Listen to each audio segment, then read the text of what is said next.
Look at that marvelousness. How amazing. It has everything you could possibly want in a salad, from bok choy to lettuce to kale. I am gonna eat well this summer. Hello everyone, welcome back to Daylight and Daisies. And guess what? We're gonna do some DIY. And this is gonna be a really cool one because you can bring this inside even when you are in winter time. That's right. So here in Canada we have a gorgeous spring and summer. Although this spring was very cold and it's still kind of a little chilly, but I want to do my herbs and some things that I do want to bring in once they're all started and going really great outdoors. So we're going to leave them outside for this season, for summer, so we can harvest and really get them going. And then when it's time to bring them inside and it is no longer warm enough or sunny enough, I can put them under grow lights. So all we need is a big clay pot. This one is one of those low-lying ones so that we can put some things in here. It's got drainage and we can have a saucer underneath it. And then we're gonna get some of these from the dollar store. Really, really simple and easy. So first we need holes, drainage. So we're gonna use our drill and put holes in the center all the way through, as well as in the cups all the way through.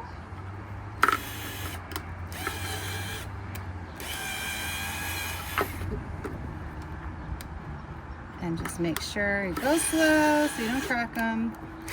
Although, you know, it's not a catastrophe if they do crack. Flip them over. Then that lower one should fit perfectly in there. And bam, bam, bam, you now have a grow tower for your herbs, strawberries, whatever. Then you just take a long stake. I use the ones that come with the orchids, and you're gonna drive that right through that center hole all the way into the bottom, so that when you fill this up with soil, this is actually going to be amazing, right?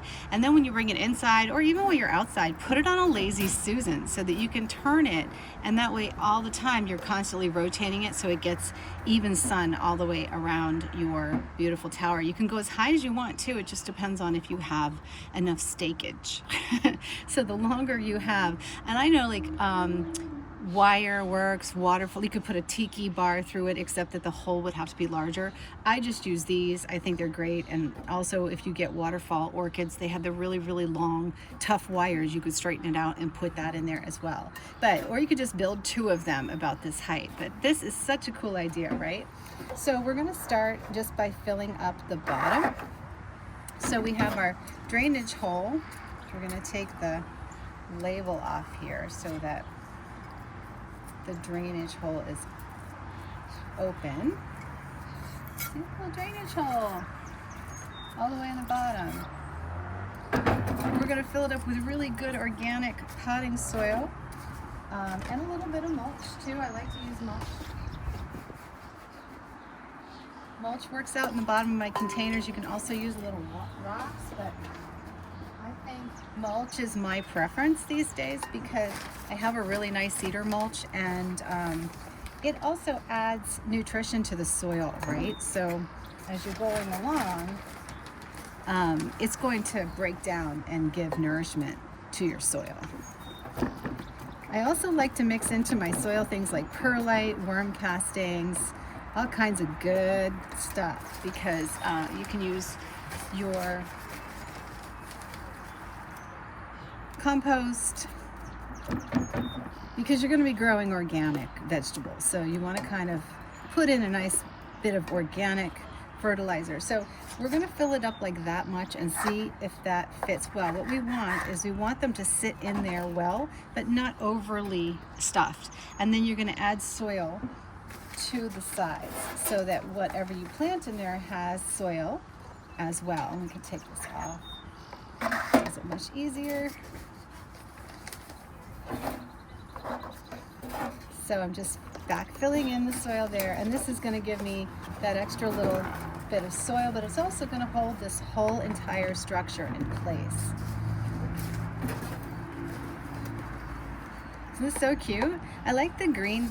This does come in terracotta color too, but I like the green with the terracotta. I don't know, it's just me. I think it's pretty. Looks different. Don't forget to check out my other videos as well, because I just finished, right before it blew away, I just finished my little Japanese garden decor. Let's put the soil in this one. I find it easier just to dump the soil right in, because we can put our seeds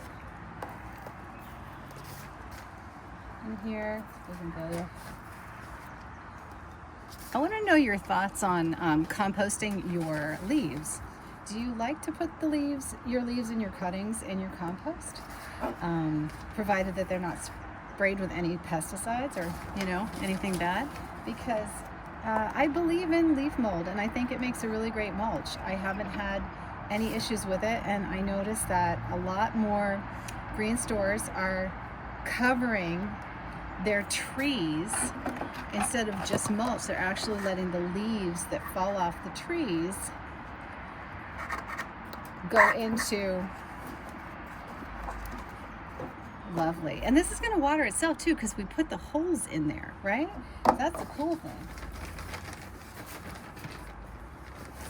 The thing I like about these is that they're kind of smaller and really purposeful, but they're perfect for like sage and all these little fibrous roots that like to be a little more tightly wound. The pots don't get lost, the roots don't get lost in the pot. And it's perfect size for a kitchen. You just put it right on your counter, put a grow light over it, and then just rotate it on the Lazy Susan. Plus, because we put those drainage holes in there, it's going to be self-watering. You're literally going to be able to water from the top, and it's going to drain right through. How cute is this, right? I'm actually going to be building 2 of them this year, because I have my herbs in terracotta pots, and I do have a beautiful window for those, but of course I can never have enough lettuce. I can never have enough fresh greens, especially for my birds and my salads. So I'm gonna do one with just lettuce, different lettuces and salad mixtures. I have another one for just herbs. I have my terracotta pots of herbs that I am going to be bringing into my kitchen. So that should be some really cool things, going on with this. I'm excited. I've seen a couple of really interesting DIYs with this kind of setup on different channels, but I did not see anybody think of putting it on a base so that it could rotate, and also so that it could be kind of self-sustaining. See what I mean? Like, you just pick up the pot, so you don't have to glue these down. You can actually still lift them out, clean them, repurpose them, like refill them with fresh soil.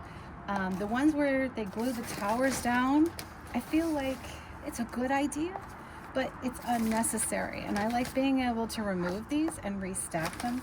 Like, say some of the stuff that's on the bottom isn't doing as well as the top, and you feel like it would be better if you would have put that on the top. Well, all you have to do is just take it off the pin and restack it. And then you have this ability to, to fix it and adjust it.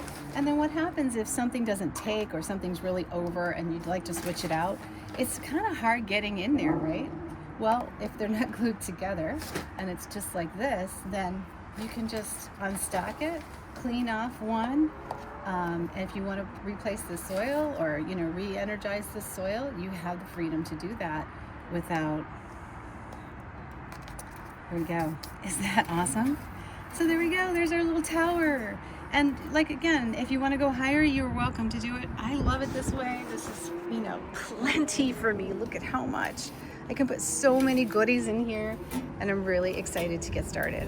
I hope this was a really good DIY for you and that you'll try it. Don't forget the lip on the bottom. These terracotta pots are great. They come with those lips as well.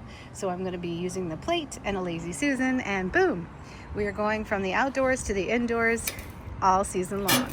Bye guys, thanks for joining Daylight and Daisies. Talk to you later.